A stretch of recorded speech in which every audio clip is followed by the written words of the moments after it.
बहुत समय पहले एक छोटे से गांव में रामू नाम का एक गरीब लकड़हारा रहता था। वह रोज सुबह जंगल जाता और लकड़ियां काटकर बाजार में बेचता, जिससे उसका और उसके परिवार का गुजारा होता था। उसका जीवन कठिनाइयों से भरा था, लेकिन रामू मेहनती और ईमानदार इंसान था।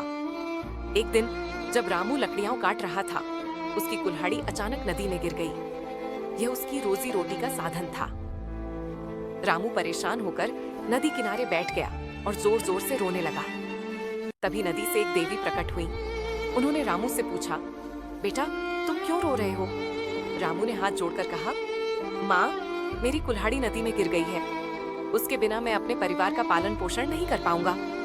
देवी ने मुस्कुराकर नदी में गोता लगाया और सोने की कुल्हाड़ी लेकर बाहर आई। उन्होंने रामू से पूछा, क्या यह तुम्हारी कुल्हाड़ी है?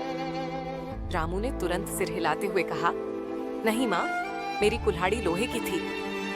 फिर देवी ने चांदी की कुल्हाड़ी दिखाई। रामू ने फिर कहा, नहीं माँ, यह भी मेरी नहीं है।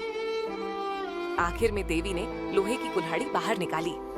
रामू खुशी से बोला, हाँ, यही मेरी कुल्हाड़ी है। रामू की ईमानदारी देखकर देवी बहुत प्रसन्न हुई। उन्होंने कहा, तुम सच्चे और ईमानदार इंसान हो, इसलिए मैं तुम्हें तीनों कुल्हाड़ियां दे रही हूँ। रामू खुशी खुशी तीनों कुल्हाड़ियां लेकर घर लौटा। गांव वालों ने जब यह कहानी सुनी तो सब उसकी ईमानदारी की तारीफ करने लगे।